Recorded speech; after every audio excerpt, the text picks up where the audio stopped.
وہ جولائی کی ایک گرم دوپہر تھی۔ یونیورسٹی کی بس میں سوار تمام مسافر اپنے اپنے شعبوں کے ماہر اور اعلیٰ دماغ کے مالک تھے، مگر گرمی سے سب کا برا حال تھا۔ کوئی حکومت کو کوس رہا تھا تو کسی کی زبان پر لوگوں کے شکوے اور شکایتیں جاری تھیں۔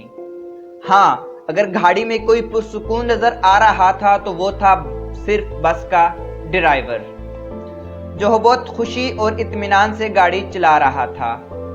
بس میں سوار ایک ماہر نفسیات ڈینیل گوملین یہ منظر دیکھ رہا تھا۔ ان مشاہدات کی بنیاد پہ اس نے دنیا کو ذہانت کی ایک نئی قسم، جذباتی ذہانت سے متعارف کروایا۔ ڈینیل گوملین نے 1995 میں یہ تصور پیش کیا کہ انسان کی کامیابی کے لیے دماغی ذہانت سے زیادہ جذباتی ذہانت اہم ہوتی ہے۔ اس نے یہ آئیڈیا اس بس ڈرائیور سے لیا، جو بس میں سوار دیگر اسکالرز اور پروفیسرز جتنا ذہین تو نہ تھا، مگر اس کا اپنے جذبات پر کنٹرول سب سے اچھا تھا۔ اس نے اپنی کتاب میں 2 دعوے کیے۔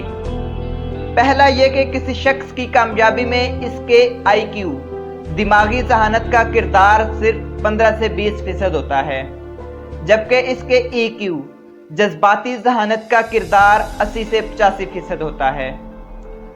دوسرا یہ کہ دماغی ذہانت کے برعکس جذباتی ذہانت کو بہتر بنایا جا سکتا ہے۔ ڈینیل گوملین نے جذباتی ذہانت کو بہتر بنانے کے 4 طریقے یا مراحل بھی بتائے۔ پہلا، اپنی ذات سے آگاہی یا خود شناسی۔ حضرت علی رضی اللہ تعالیٰ عنہ کا قول ہے، جس نے اپنے آپ کو پہچانا گویا اس نے اپنے رب کو پہچانا۔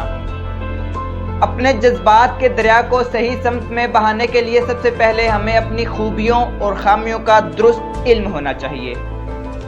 آپ کو کس بات پر غصہ آتا ہے؟ کون سی چیز آپ کو خوش کرتی ہے؟ کس بات پر آپ افسردہ ہوتے ہیں؟ کن کن موقعوں پر آپ کو ناکامی کا سامنا کرنا پڑا اور کہاں کہاں آپ کو کامیابی ملی؟ اپنے آپ کو جاننے کے لیے ان سوالات کے جوابات تلاش کیجئے اور اپنی ڈائری پہ معلومات لکھتے جائیں۔ پھر ایک وقت آئے گا جب آپ اپنی ذات کو کافی حد تک جان چکے ہوں گے۔ یہ پہلا مرحلہ خود شناسی کہلاتا ہے۔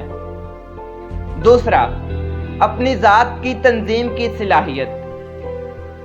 انسان کو اپنی ذات کا ادراک ہو جائے، اپنی خامیوں اور خوبیوں کا علم ہو جائے تو اس کی بہت بڑی خوش قسمتی ہوتی ہے۔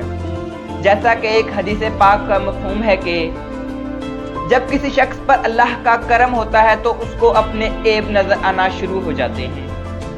جس کو اپنی برائیاں نظر آنا شروع ہو جائیں، پھر وہ اپنی اصلاح کی بھی کوشش کرنا شروع کر دیتا ہے۔ اگر ہم دنیا کو بدلنا چاہتے ہیں تو سب سے پہلے ہمیں اپنے آپ میں بدلاؤ لانا ہوگا۔ جو ہم اپنے لیے پسند کرتے ہیں دوسروں کے لیے بھی وہی پسند کریں۔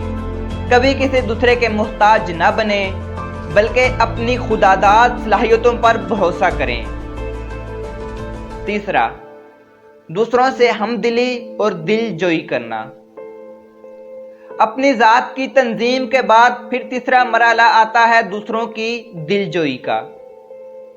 ڈینیل گوملین اس بارے کہتا ہے، سچی ہمدردی یہ نہیں کہ آپ کو دوسروں کے درد کا احساس ہو، بلکہ اس درد کو دور کرنے کی تدبیر بھی کیجیے۔ چوتھا، لوگوں سے بہتر تعلقات قائم کرنا۔ جذباتی ذہانت حاصل کرنے کے لیے اپنے جذبات کو سمجھنا، اپنے جذبات کو صحیح سمت میں لگانا اور پھر دوسروں کے جذبات سمجھنا اور سمجھ کر ان سے بہتر تعلقات استوار کرنا بھی اہم مرحلہ سمجھا جاتا ہے۔ انسان اس کائنات کی سب سے ذہین مخلوق ہے اور ذہانت کی بہت سی اقسام اس وقت دریافت ہو چکی ہیں۔ ان میں سے جذباتی ذہانت ایک اہم قسم ہے۔ انسان دنیا میں اپنے جذبات کا اظہار کرنا چاہتا ہے۔